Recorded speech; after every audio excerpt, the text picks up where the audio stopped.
하나님의 말씀의 강론에 들어가기 전에 저를 따라해 주셨으면 고맙겠습니다. 성경은 하늘의 책이다. 그래서 성경을 가까이 하면 세상이 멀어지고 성경을 멀리하면 세상이 가까워진다.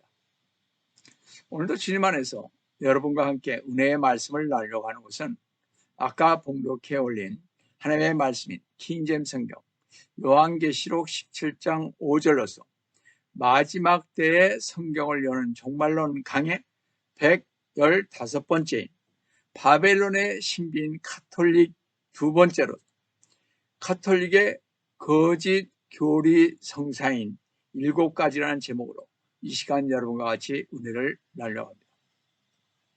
성도 여러분, 마지막 때인 지금은 영적 전쟁의 시대입니다. 그런데 많은 성도들은요, 영적 전쟁 속에 살고 있는지조차 모르고 살고 있습니다. 성경을 좀 안다고 하는 분들, 기도한다는 분들조차도 마귀가 우리의 삶 속 깊숙이, 신앙 속 깊숙이 뻗치고 있다는 사실을 전혀 모르고 살아가고 있다는 사실에 저는 참으로 가슴이 미어지고 답답하고 어찌해야 할까 기도하면서 참으로 제 사명이 중요하다고 촉박하다는 그런 생각이 떠나지를 않고 있습니다. 성도 여러분, 마귀는 하나님의 말씀 속에서 어떻게든 역사하면서 성령의 영을 가장하여 우리를 미혹하고 우리들로 하여금 마귀들의 교리에 덫에 걸려들게 하여 그 교리를 따르게 하고 있다는 사실입니다.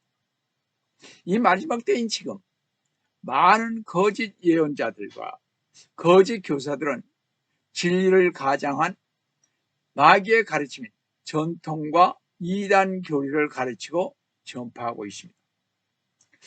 그럴듯하게 보이고 그럴듯하게 역사하는 마귀들의 가르침은 사도들의 가르침과 대립하여 주 예수 그리스도의 말씀에 도전하고 있다는 것입니다.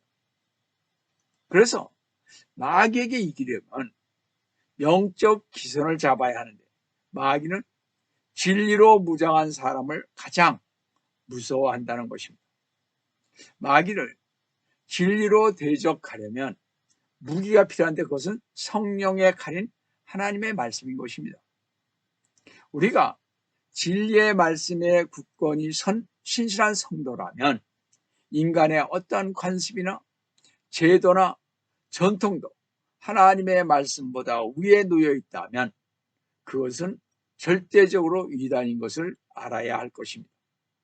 분명 우리 주 예수 그리스도님께서는 마태복음 24장 35절에서 하늘과 땅은 없어져도 내 말들은 결코 없어지지 아니하라고 하셨으며 또 사도 요한에게 계시하시기를 요한계시록 22장 18절에서 19절에 이는 내가 이 책의 예언의 말씀들을 듣는 각 사람에게 증거함이니 누구든지 이것들에 그 성경들에 더하면 하나님께서 이 책에 이 성경책에 기록된 재앙들을 그에게 더하실 것이요 또 누구든지 이 책의 예언의 말씀들에서 삭제하면 하나님께서 생명의 책과 거룩한 도성과 이 책에 기록된 것들에서 그의 부분을 제하여 버리시리라.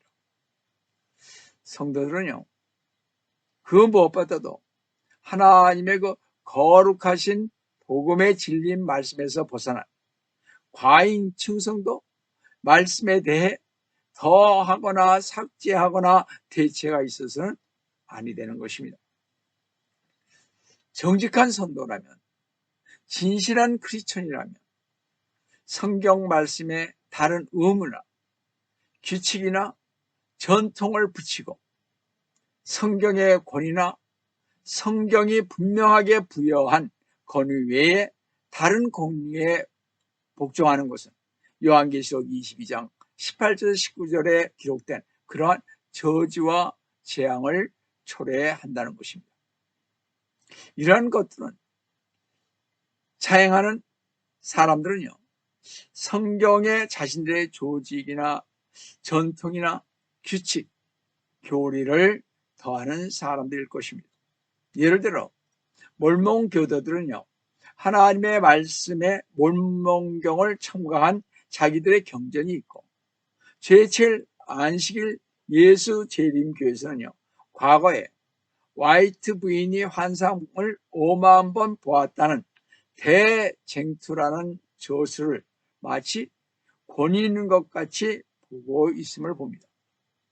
또 여호와 증인의 그 파수대 잡지에서는 예수 그리스도님은 하나님이 아닌 아들이기에 삼일체 하나님을 부인할 뿐만 아니라 지옥은 없다고 주장하고 있으며, 또 카톨릭 전통을 보면요, 교황은 죄가 없다는 교황의 무엇을, 또 예수님 어머니 마리아가 하늘로 올라갔다 하여 마리아 승모 승천설, 또 마리아가 하늘에 올라가 하늘 여왕이 되었다고 주장하고 있으며, 또 7 성녀를 주장하여 믿음으로 구원받는 것이 아니고 7 성녀에 의해서 구원받는다고 하면서, 또 바벨론에서 온 태양신의 탄생과 부활을 기독교에 도입하여 부활절과 성탄절을 만든 이유, 사악한, 그래서 아주 사악한 마귀의 집단인 것입니다. 성도 여러분, 이렇게 하나님의 말씀인 성경의 권위를 격화시키는 것 등은 주님의 말씀에 순종한 교회, 하나님을 기쁘시게 한 교회라 인정할 수 없는 이단이요 사악한 집단인 것입니다.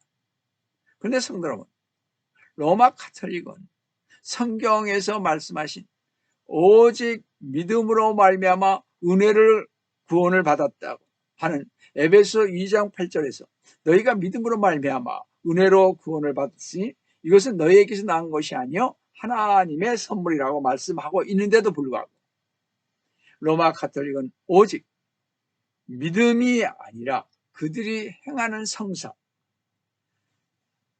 통해서 죄를 용서받고 구원받는다고 카톨릭 교회 교리서 1129장에 보시면 이렇게 쓰여 있습니다. 교회는 신약의 성사들이 신자들의 구원을 위하여 필요하다고 말한다. 성사 생활의 효과는 인간을 하나님의 자녀가 되게 하는 성령께서 신자들을 외아들이신 구세주와 근본적으로 결합시킴으로써 하나님의 본성에 참여하는 사람이 되게 하는 것이다 라고 썼습니다. 이렇게 카톨릭은요, 오직 믿음이 아니라 성사에 의해 구원받는다고 주장하는 이단들인 것입니다. 성사에 의한 구원을 주장한 근거는요, AD 400년 페레기우스와 어거스틴의 뜨거운 논쟁이 있었습니다. 이때 페레기우스는요, 완전 타락설을 부인하면서 구원은 필요 없고 선하게 행하면 누구나 구원받을 수 있다고 주장을 했습니다. 이때 어거스틴은요, 페레기우스의 주장을 반박하면서 인간의 완전 타락설을 주장하면서 우리 인간은 자신을 스스로 구원할 수 없기에 하나님의 은혜와 믿음으로만 구원이 가능하다고 주장을 했던 것입니다. 이러한 논쟁 끝에 가톨릭 교회는 어거스틴의 주장을 받아들였습니다. 따라서 어거스틴의 주장이 정설이 되다 보니 하나님의 은혜와 주 예수 그리스도님을 구세주로 믿으면 구원이 가능하다면 구태여 주교와 신부의 말을 들을 필요가 없게 되고 오직 주 예수 그리스도님만 믿으면 된다고 생각을 하게 되었던 것입니다. 그러다 보니까요, 가톨릭 교회 안에서도 이때까지와는 달리 주교와 신부들의 말을 잘 듣던 신자들이, 교회에 출석이 좋던 교인들이 자꾸 교회의 말도 듣지 않고 주일 성수도 잘 안 지키니 헌금도 떨어지고 가톨릭 교회의 권위가 자꾸 떨어지게 되었던 것입니다. 그래서 교황청에서는 이래서는 안 되겠다고 해서 이 백성들을 컨트롤하기 위해서 생각한 것이 모든 백성과 신자들은 하나님의 은혜의 수단을 받아야 해요. 이것을 꼭 지켜야 한다고 주장하게 되었던 것입니다.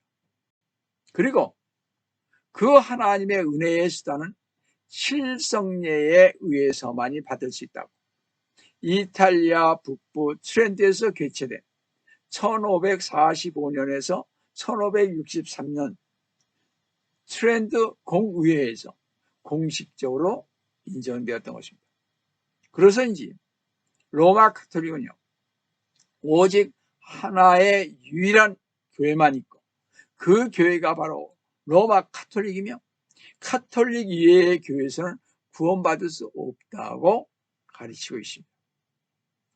이 카톨릭 교회 교리서 846항에 보시면 하나님께서 예수 그리스도를 통하여 카톨릭 교회를 필요한 것으로 세우신 사람을 모르지 않으면서도 교회 즉 카톨릭에 들어오기를 싫어하거나 그 안에 머물러 있기를 거부하는 저 사람들은 구원받을 수 없을 것이다 라고 썼습니다.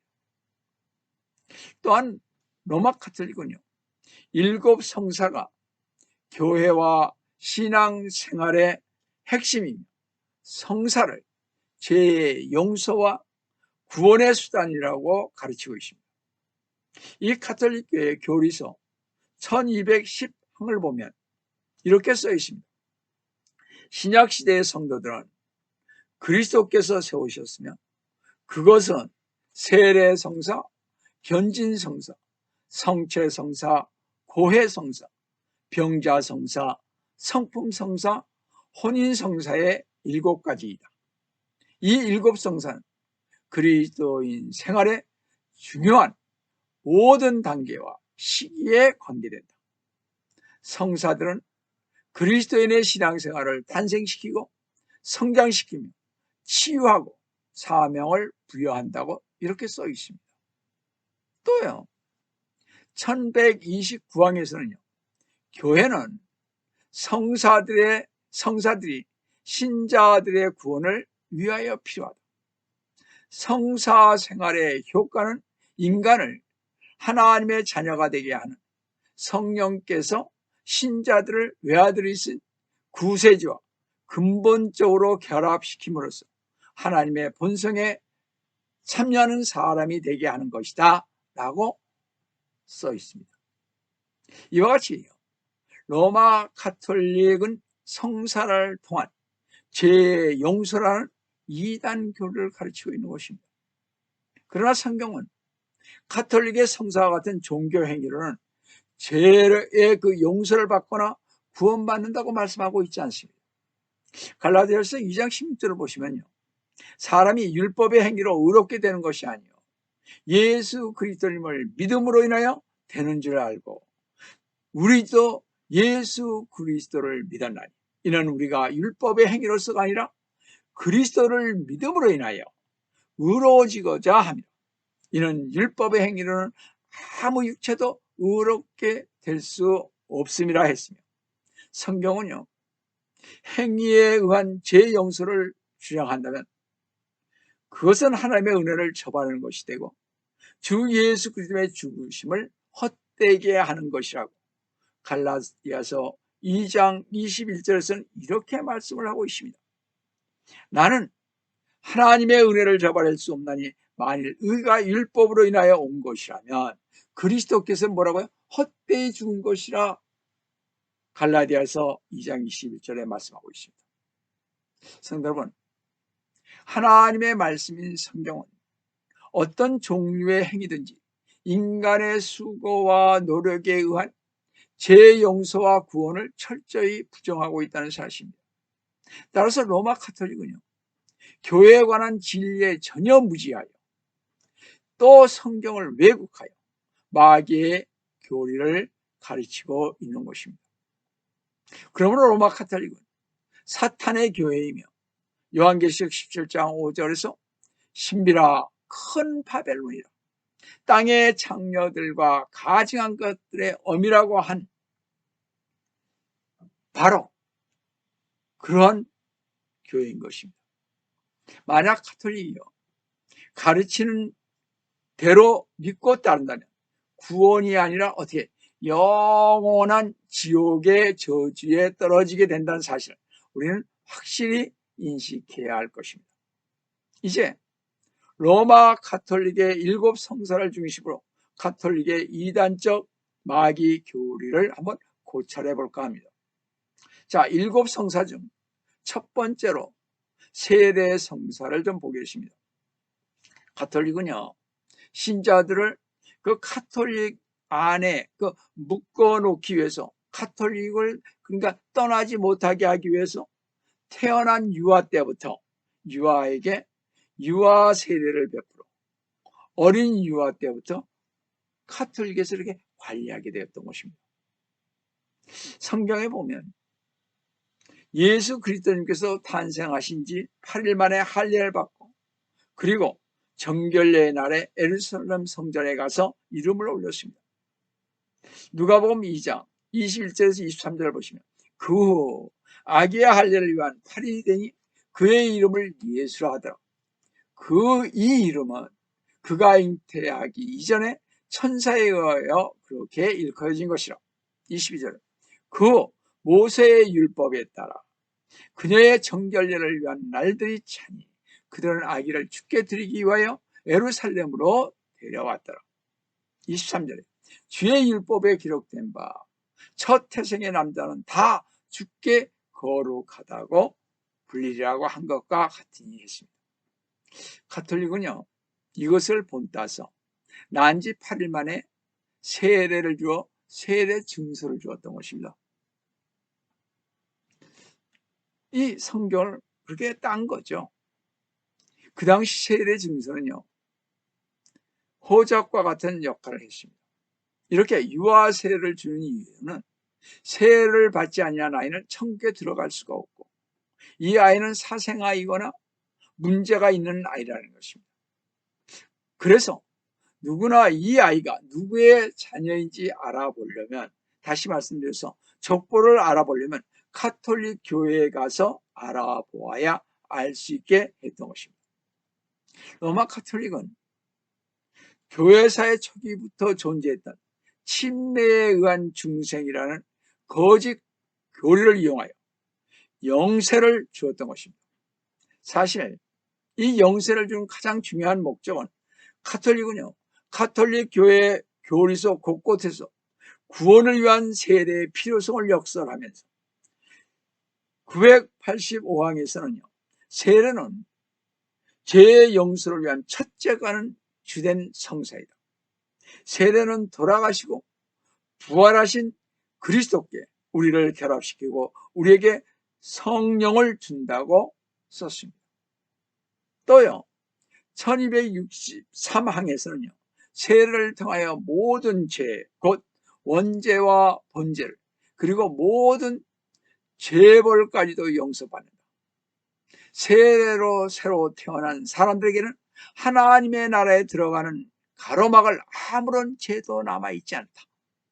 곧 아담의 죄도 번죄도 죄의 가장 중대한 결과인 하나님과의 단절도 남아있지 않는 것이다 라고 써있으며 그렇게 가르치고 세례를 왜곡하고 거짓 교리를 만들었던 것입니다.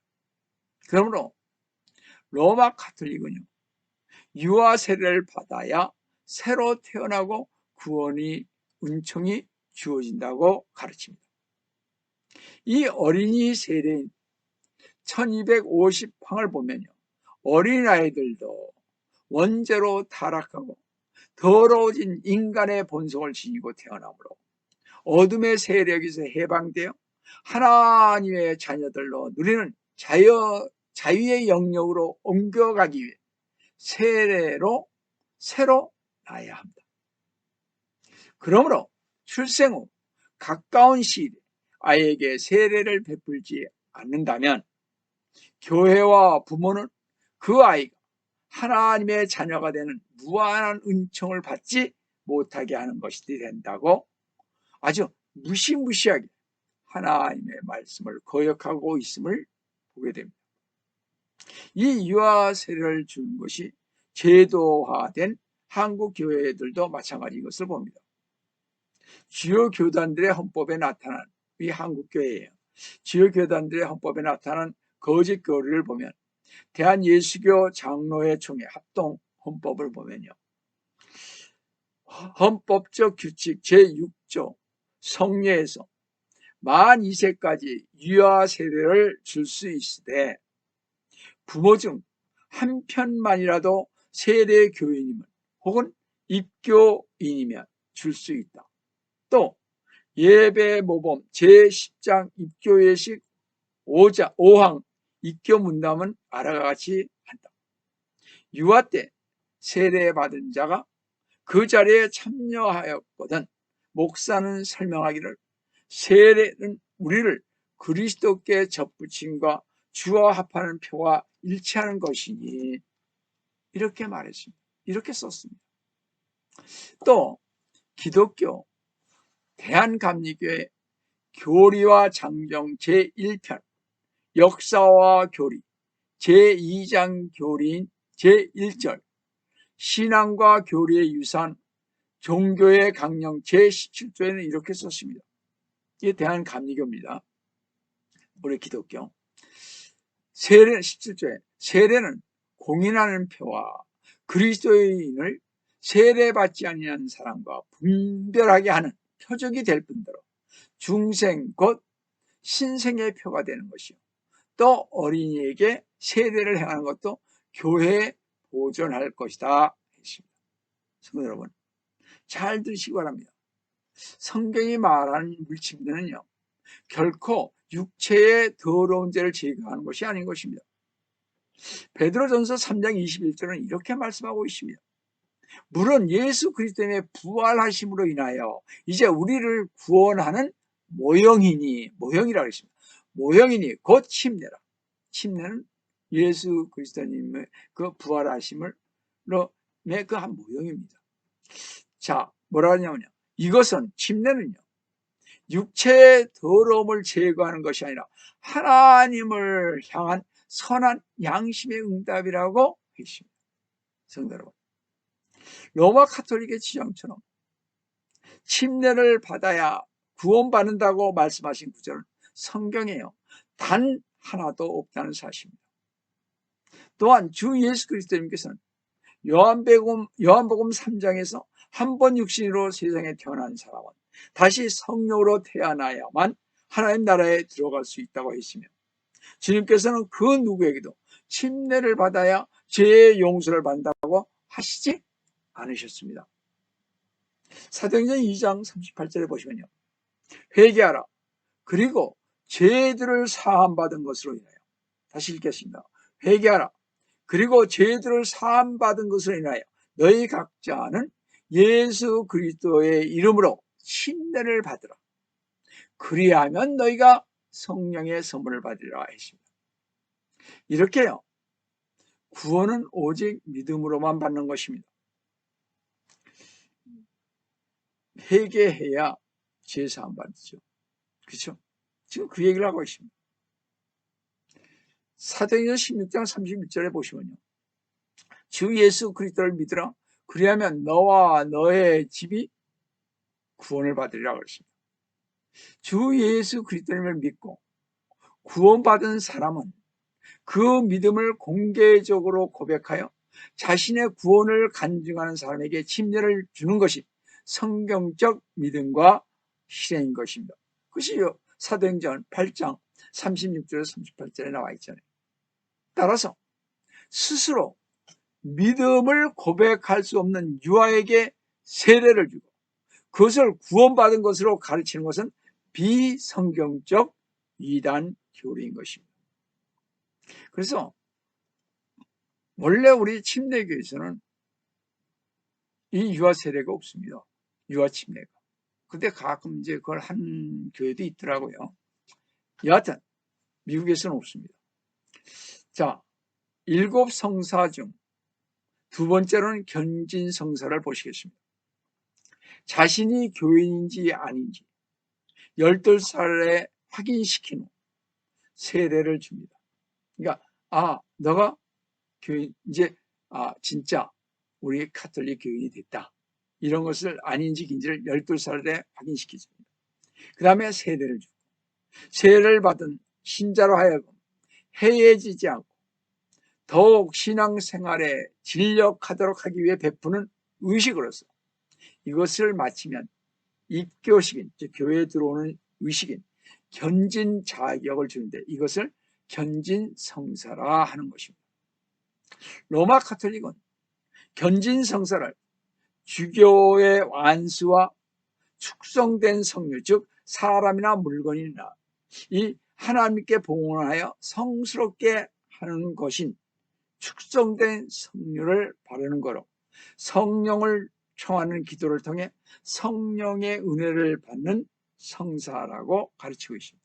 그들은 성령의 은혜라 세례 성사의 은총을 성장시키고 심화시키는 것으로 교인의 성숙을 위한 성사가 견진 성사라고 합니다. 그러니까 이제 이렇게 성화된 상태가 된다 이런 얘기겠죠. 이 카톨릭 교회 교리서 1285항에 보시면요, 견진 성사가 세례 성사의 은총을 안성시키기 위해 필요하다는 것을 설명해 줘야 한다고 했고요. 그래서 1299항에서요 로마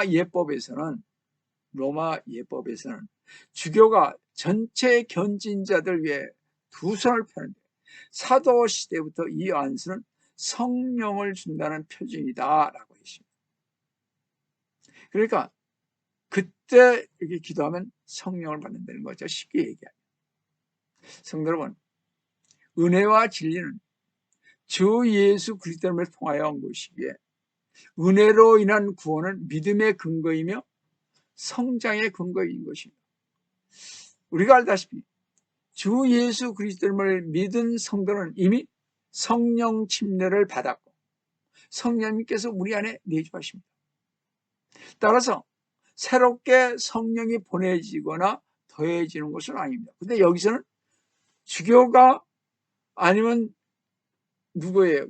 신부가 두 손을 펴서 그렇게 안수하면 성령을 준다는 표징이 된다 이렇게 얘기를 하고 있습니다. 자, 성령으로 충만하게 되는 비결은요, 우리의 의지를, 몸을, 소유를, 삶의 모든 것을 성령님께서 주관하시도록 내어드리는 것이죠. 이것이 성도가 해야 할 일인 것입니다. 인위적이고 형식적인 종교 행위로 기름을 바르고 안수로 성령을 주는 행위로 성령이 부어지는 것은 아닌 것입니다.